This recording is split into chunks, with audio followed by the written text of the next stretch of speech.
Shri Gurubhyo Namaha, children. Yesterday we were discussing about the introduction of capacitors and capacitance, and we were also discussing about the capacitance of a parallel plate capacitor. Now today we are going to do the continuation of it. Yesterday we saw that the capacitance, the formula for capacitance of a parallel plate capacitor, which was found to be C is equal to epsilon naught A by D. So this is what we arrived at yesterday. Now today I'm going to continue with the same topic, but what I'm going to do today is I'm going to have a dielectric placed in between the parallel plates of a capacitor. Now let us draw a diagram. Now here is a capacitor. Now this plate, as of course it is positively charged with plus Q charges, and here it is minus Q charges, and the distance between these plates is given as D, and the capacitance of this was found to be C is equal to epsilon naught A by D, and we considered the medium to be air. So the capacitance was found to be this. And what is the electric field?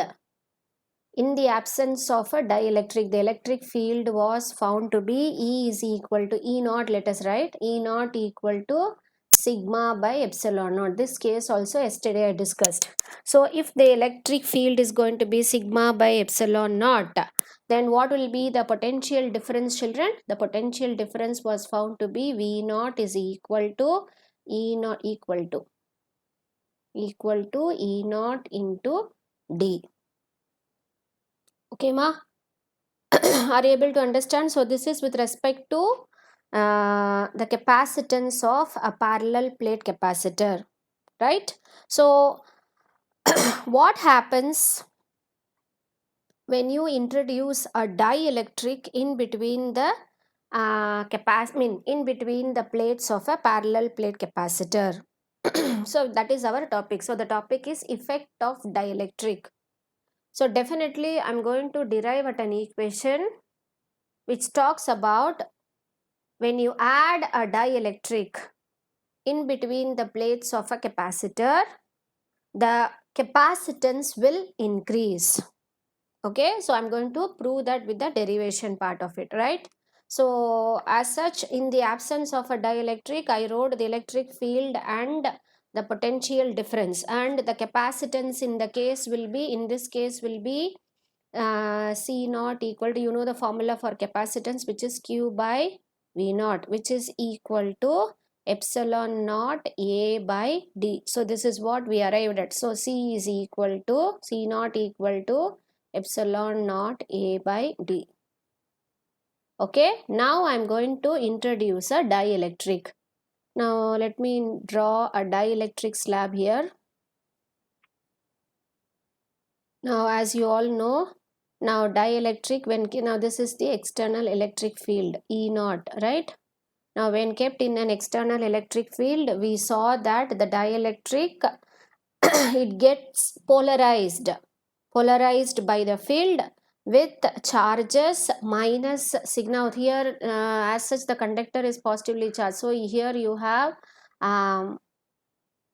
after polarization, here you have minus charges, here you have plus charges, which is, this is considered to be minus sigma p and this is considered to be plus sigma p. This is what we saw in the topic polarization. Okay, so what happens here, when an external electric field is applied, now the dipoles in the dielectric, they try to form an induced dipole moment, and in between the net charges will become neutralized, and you have charges that are stored on the surface of the dielectric with surface charge density minus sigma p and plus sigma p, and there will be an induced electric field inside the dielectric which is given as EI. This is what we discussed. Okay, so what will be the net electric field in the dielectric if the electric field based on the surface charge density? Now before the dielectric is added, you have the electric field to be sigma by epsilon naught, but after the dielectric is added, the net electric field in the dielectric will be equal to the net charge, that is surface charge density on the place, which is equal to, I can write, let us see the surface charge density. Surface charge density. How is surface charge density represented as? Surface charge density is represented as sigma. Now this is before the dielectric is kept. Now after the dielectric is kept, surface charge density, you know that dielectric gets polarized, right? So surface charge density after polarization. So after polarization will be definitely sigma p. Okay, let me write this as equal to, so that you will not have any confusion. So sigma p. So what is net surface charge? Net, let me write in short, children, surface charge density. So what is the net surface charge density? Now this will be equal to plus or minus sigma p. So this will be the net surface charge density. And when you substitute this in the electric formula, electric field formula, so I have the electric field to be E is equal to sigma minus sigma p by epsilon naught, and hence the potential difference will be V is equal to E into D, which is equal to sigma minus sigma p by epsilon naught into D. Is it clear? Now this is with respect to, now here this electric field and potential difference is in the absence of electric field, dielectric field. Now this electric field and the potential is equal to the effect of dielectric. Okay, you are able to understand, children? So I have two values of electric field before the dielectric is added, after the dielectric. How the surface charge densities change here? It will be sigma minus sigma p, whereas here potential difference is only E naught D, whereas here when I add the value of E to be here, sigma minus sigma p by epsilon naught into D. Now this is with respect to the dielectric getting added. Everything will be changing. So the resultant surface charge density will be plus or minus sigma p. Okay, and one more thing you have to remember here is, for linear dielectrics means if it is going to be like this in this shape, if it is going to be linear dielectric, I can also say that this surface charge density, the surface charge density, that is sigma, let me write here, sigma is proportional to sigma minus sigma p, or if I replace this proportionality by a constant k, I will have sigma minus sigma p into the constant, or I can also have sigma minus sigma p is equal to sigma by k. So what is this k?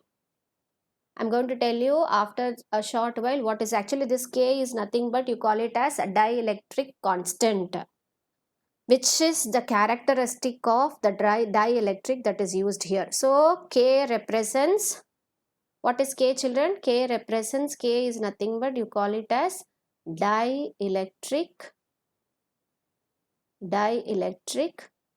constant. So now I'm going to substitute this value in V formula. Okay, so what is K now? K is a constant characteristic of the dielectric and it always be greater than 1. Always K is greater than 1. Why K is greater than 1? Dielectric constant for air. Dielectric constant of air which is considered to be K is equal to 1. So any other material possessing a dielectric value will be definitely greater than 1. Is it clear, children? So I'm going to substitute the value of V here. So what is the value of V now? V is equal to, I will write, where is my cursor? Yes.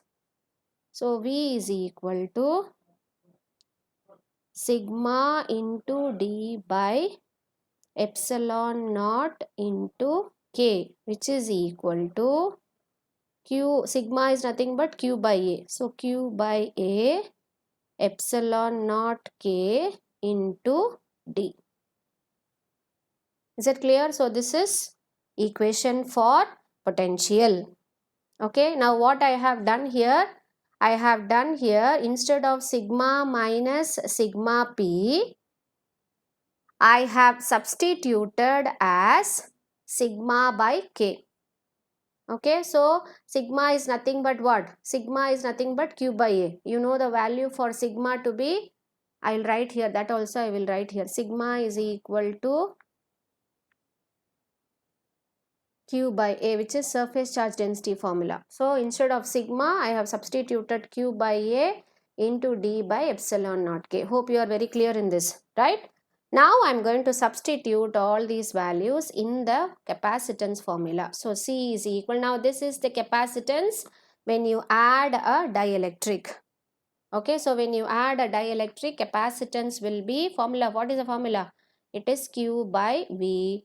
So Q is already there, or Q by, you substitute, what is this V? V is Q D A epsilon naught K, right? So here Q and Q gets cancelled. So here is the value of capacitance, A epsilon naught K divided by D. Okay, now compare the equation. Now let me write this equation as 1. Let me write this equation as 2. So compare equation 1 and 2, children.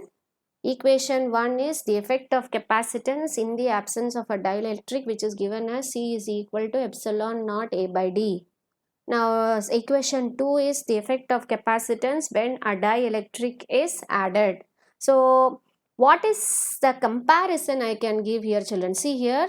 Now I can write the value of C to be C naught times K. Yes or no? Yes or no? So what is here? Now here A epsilon naught by D is nothing but C. C naught, correct? So I can write this value of C as C naught into K, which means definitely compare the value of capacitance here, children. So definitely this value of capacitance after the dielectric is added will be K times greater than the value of capacitance before the dielectric is added. So K is dielectric. So definitely when you multiply C naught into K, so definitely the value of C will be definitely greater, which means when you add a dielectric, the capacitance of a capacitor will definitely increase. Okay, so it increases, and I can also have a formula for dielectric constant K, which is based on the ratio of the capacitance. K is equal to C by C naught. This is also a formula, and I can also write, I wrote here epsilon naught A, right? Epsilon naught A into K by D. Now here I can consider this epsilon naught K is equal to Permittivity, I think you should have done this in first chapter. Epsilon naught k is nothing but permittivity of the medium. What is this epsilon naught k called as? Epsilon naught k is nothing but, you call it as permittivity of the medium. And the permittivity of the medium, if you are going to write as epsilon naught k, if it is going to be air, then simply you will have epsilon, this is with respect to permittivity of the medium, and this is represented as epsilon. So epsilon equal to epsilon naught k, which is called as permittivity of a medium. Okay, and if the k takes the value of 1, if k takes the value of 1, then I can write epsilon equal to epsilon naught, which is nothing but, you call it as permittivity of the vacuum. So here I can have one more formula for k based on the permittivity. So based on the permittivity, I have k value to be epsilon by epsilon naught. So here I have two formulas for dielectric constant. Dielectric constant, or otherwise it is also called as relative permittivity.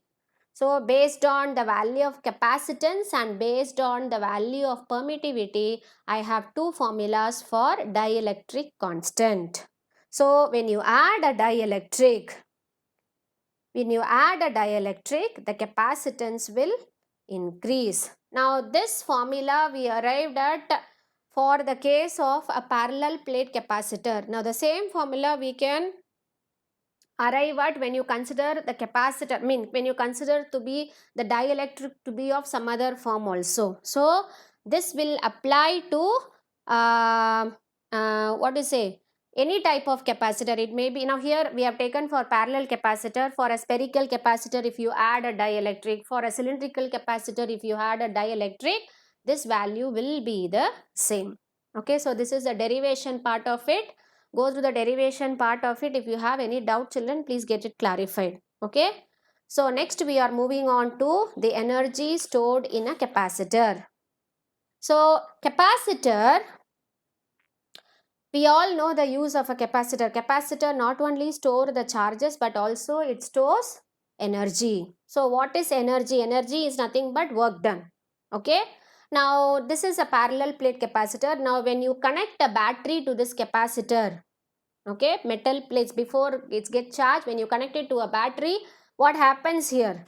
Now electrons, they get transferred from one plate to another. So while the electrons are getting transferred from one plate to another, what has been done? The work is, the battery is doing some work to make the electrons move from one plate to another. So what is the work done by the battery? It is stored as energy in the capacitor. Is it clear? So whenever a small amount of work is done by a battery to move the electron from one plate to another, that work is stored in the capacitor as potential energy. So we are going to find out, what is the energy stored in a capacitor. Is it clear, children? So let us take a small amount of work done to transfer a small amount of charge. Now we know the formula for work done. Now potential is work done per unit charge, or work done is equal to V into Q, right? So this is the potential formula, right? I am going to substitute this formula for, let us take a small amount of work is done to move a charge, a very small charge, from one plate to another. Okay, so dW is equal to V into dQ, and we know the formula for V as, what is the formula for V? It is Q by C. So substitute. If I wanted to find out the total work done, what do? I will integrate this formula. So W is equal to integral dW, which is equal to integration of 0 to, I will give the limit 0 to Q, and I have Q by C into dQ. So when I integrate, I will get the total work done. So left side I have the same W here. Now this will be 1 by C, you take it out and you integrate, you integrate q dq. So what is integral q dq? It is q square by 2, right? So I have q square by 2 with the limit 0 to q. So when I substitute the limit, I have the work done to be q square by 2c, because upper limit alone I have q, lower limit I have 0. So I will get the value of work done to be q square by 2c. Okay, so this is the work done, and this work done is stored as energy. Is it clear, children? Am I making you the concept clear? Now I am going to substitute the value of Q and C, children. So what is the value of Q? Q is nothing but sigma into A. And what is C? C is epsilon naught A by D, right? Yes or no? So I'm going to substitute in this formula.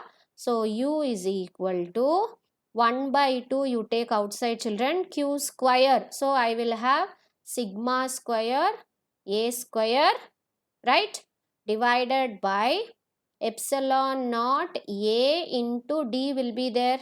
But I know the value of sigma to be in the terms of electric field. Electric field is equal to sigma by epsilon naught, or sigma equal to E into epsilon naught.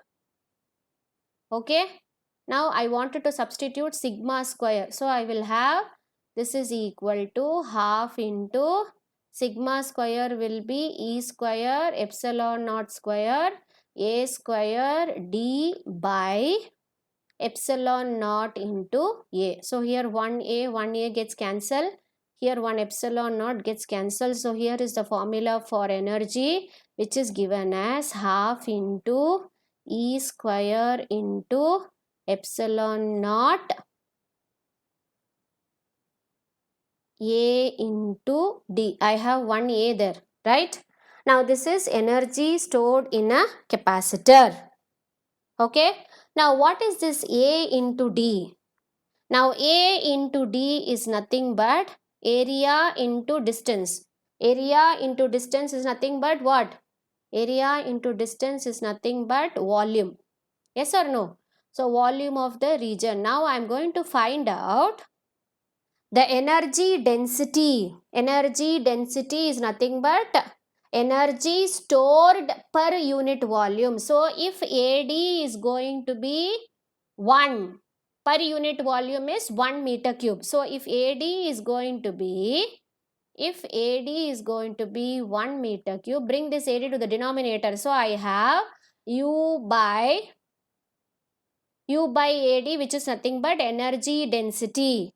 Energy density as energy per unit volume. So energy per unit volume is U by AD. U by AD is equal to 1 by 2 E square epsilon naught, and AD becomes 1. So I have the formula for U is equal to half into E square epsilon naught. So this is the value of the energy that is stored in a capacitor. Okay, from this we can say that the energy depends on what? Now here 1 by 2 is a constant, children, and epsilon naught is also a constant. So we can clearly say that the energy of a capacitor, or the energy stored in a capacitor, depends on the electric field. So in the case of a parallel plate capacitor, the energy is purely depend on the electric field. So this is about the energy stored in a capacitor. Okay. Now with this we are completing this lesson, children. The last topic, Van de Graaff generator, it is not there for your syllabus, and we need to complete one more topic, that is capacitors connected in series and parallel, which I will be doing next. So that topic, with that topic we are completing this second lesson also, and I'll be working out some problems now. And apart from that, there are some more problems which are there in the additional exercises. I will see to that how can I make you do that sums. Okay, so with this, well, let us move on to some sums very quickly, children. I think I have done already some of the problems. Anyhow, once again, just let me know. Now I am solving all the problems that are there in the exercises. I think I'll be solving almost all the problems, right? Now this problem is in exercise, it is 2.5. The problem number is 2.5. I have done up to 2.4 and 2.678 also I have done. Let me do some 3 problems here, then let me think of how I can make you do the other problems also. Okay, so let us solve this now. A parallel plate capacitor with air between the plates has a capacitance of 8 picofarad. So 8 picofarad. What will be the capacitance if the distance between the plates is reduced to half and the space between them is filled by a substance of dielectric constant 6. Okay, so let us solve the sum. First, let us write the value. Capacitance. What is the capacitance value? Capacitance value is 8 picofarad. 8 picofarad in the sense 8 into 10 power minus 12. Now, this is in the absence of a dielectric. So, I will write this as CO. Okay, now what will be the capacitance if the distance between the plates is reduced by half and the space between them is filled with a substance of. Now let us, before we go on to this, first let us find out what is the new formula when the capacitance is added by with a dielectric constant. They have given the value of K to be 6, right? Okay, so what is the new formula for the capacitance when a dielectric is added? Just now we derived epsilon naught K into A by D, and they say that the distance is reduced by half, so D becomes D by 2. So here epsilon naught K A by D by 2, right? Yes or no? So this I can rearrange. How can I rearrange? I can rearrange as epsilon naught A by D. Now I can write this formula, rearrange this epsilon naught K A by D. 2 will come in the numerator. So this is nothing but, now this is C. So C is equal to, what is epsilon naught A by D? Now here rearrange this, epsilon naught A by D into K into 2, right? Epsilon naught A by 2 is C.